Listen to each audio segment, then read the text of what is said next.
So we're always talking about how much you can earn in yield farming, but very few people often talk about what are the risks involved in yield farming. So in today's video, what I'm going to do is quickly go over some of the most common hacks and protocols that have happened in 2025 alone, and pretty much help you understand and hopefully help you avoid a lot of these mistakes. So first things first, what we're going to do here is we're over on DeFi Llama. You can see here a chart up on the right hand side pretty much shows the sum of money that has been lost within crypto over the last number of years. You can see this massive spike back in 2020, 2021, where the entire crypto market was absolutely pumping and everyone was basically rug pulling and scamming constantly on the go. You can see it started again around here at the beginning of the year in 2025. You can see that 1.4 billion has been basically somewhere lost, hacked, exploited somewhere along the line. What I'm going to do, show you some of the bigger ones, and also going to give you some information on how you can potentially avoid falling into this yourself. So first things first, here you can see the list of ones. We have it allocated for 1 year, and what I'm going to do is just quickly go through some of them here at the moment. So the first one here you can see is Hypervault, and this happened for 3.6 million and happened back in September 26, obviously this year. And you can see very quickly the entire account disappeared. I think Hypervault were basically a program that were run on the Hyper chain and pretty much allowed you to invest money into it, and they would start to yield farm it out. And obviously straight away they stole the funds, bridged it to Ethereum through Tornado Cash, which pretty much means the funds can't be got back. They're gone into the wind, simple and straightforward. The next big one, which was Sui's, which was Cetus. This happened again, I think it was in the middle, yeah, so in May this year as well. This happened, and this had a big impact on the entire space because a lot of the crypto assets that was taken from this was kind of lock tokens, I think, from what I can gather. But again, Cetus was a borrowing and lending platform, and again, this is one of the key things you have to be aware of, I think, in crypto, of understanding the risks involved with borrowing and lending. The Cetus tokens obviously dropped 40% because of this. Again, 40% is not an extreme considering what actually happened in the market. So, that's not too bad. But we drained, there's a 223 million worth of tokens in an apparent hack according to the Cetus protocol. They've announced it on X, obviously. Added that 162 million of the stolen funds had been paused and is working in the Sui Foundation to recover. So that was obviously good prevention methods there, but still risky if you're involved obviously in the Sui chain at that moment in time.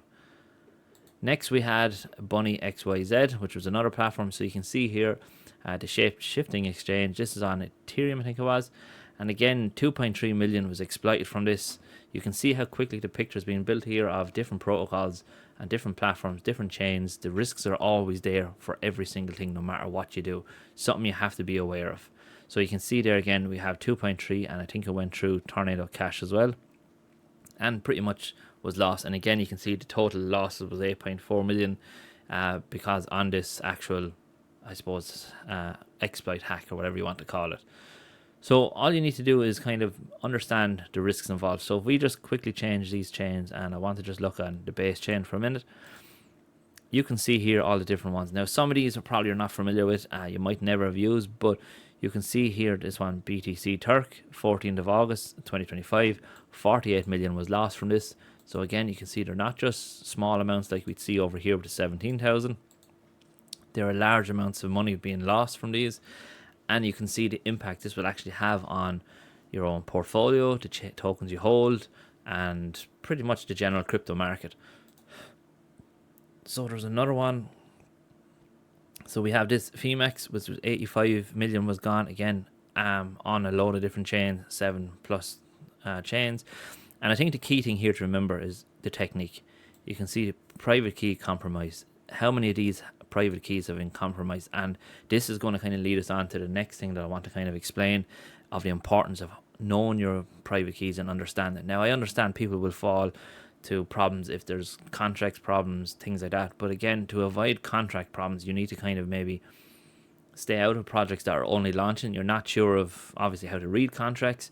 If you are understand the risks involved in contracts, then definitely work away. But if you don't know how to read a contract and look for potential red flags, then what you need to do is either obviously get AI to help you understand it, but also maybe just sit back, avoid this platform for a while, see how it goes, see how it all fares out.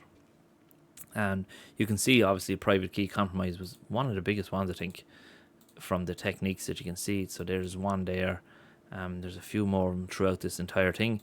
And again, the big amounts seem to be the private key has been compromised.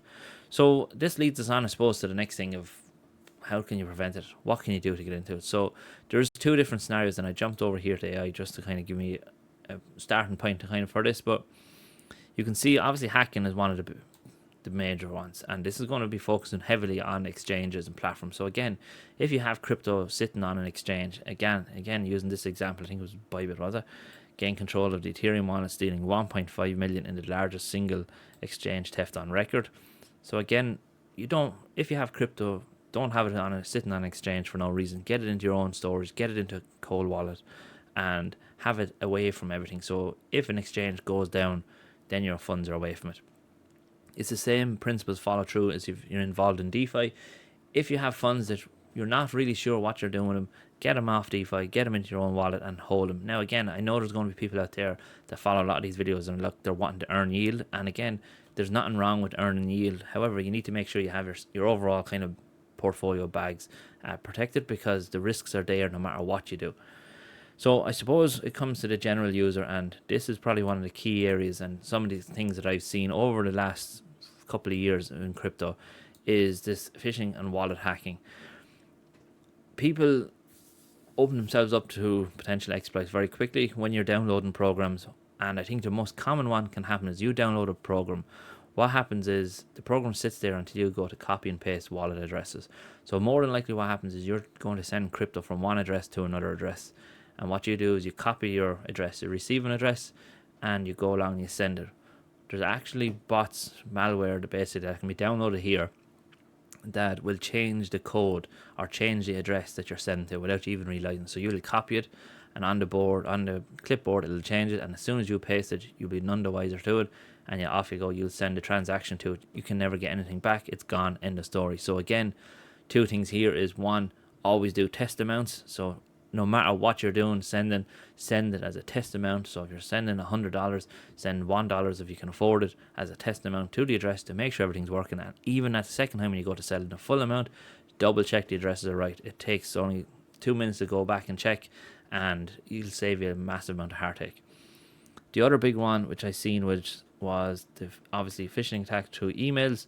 So what happens is you could be on Coinbase user and you might get an email saying, congratulations, you won this, or we've had a problem with your account, we want you to kind of verify some details. And what they'll do is they'll turn around, they'll send you to a link, you think you're doing right, you think you're after winning something. More than likely, straight away, if it's too good to be true, it's not true. Simple and straightforward, remember that. But also what I'm starting to see more and more of is people getting socially engineered, I suppose, socially hacked. So what's happening is people are getting your information and building up information on you, and eventually to get to a point where it could take weeks and months to get to it, they're able to get into your wallet, and again, through information you probably shared in snippets in different occasions, you've basically exposed yourself to it. So key thing is you need to stop downloading programs onto your computer and using them for whatever reason it is, but stop downloading, because what's going to happen to you is could be potentially exposing yourself. A lot of people, what they do when they're creating, and if you watch some of my older videos, I talk about how to create a wallet, is you end up talking about creating your actual wallet, and you turn around and you more than likely you copy your seed phrase. The seed phrase is the key phrase you need. You more than likely copy to your clipboard and then turn around and paste it into a notepad and leave it on your desktop just in case. So you need to stop doing that for starters. You need to just start writing that down, putting it away safely. But you need to also have some burner wallets in terms of ones that you just use for different things. So if you're connecting to a protocol or platform you're not familiar with, then definitely have a wallet that's not anyway connected to your main wallet, and it's just something you can use to test it out, to see how it all works and things like that. Again, you can easily create a burner wallet address very quickly using Ravi Wallet.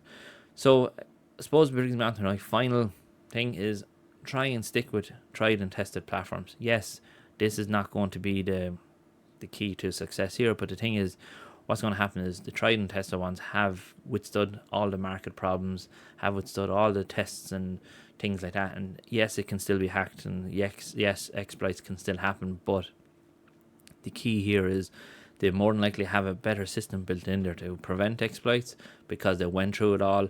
And in comparison to like Cetus back when this happened, I think it was only maybe a year, if even that old. And again, that was the problem there, because the exploits were open there and opportunities were there. So look, I'm going to leave it there. Hopefully this helps you understand a bit more about crypto and obviously the dark side of it, I suppose, of what can happen. Finally, I suppose, before we go on to finish up, the key here is get yourself involved in the community. I've started up my own community. You can check out the link below. But the idea here is we try and see more eyes on different things, can see different potential problems, and help protect one another. So thanks very much for watching, and I'll see you in the next one.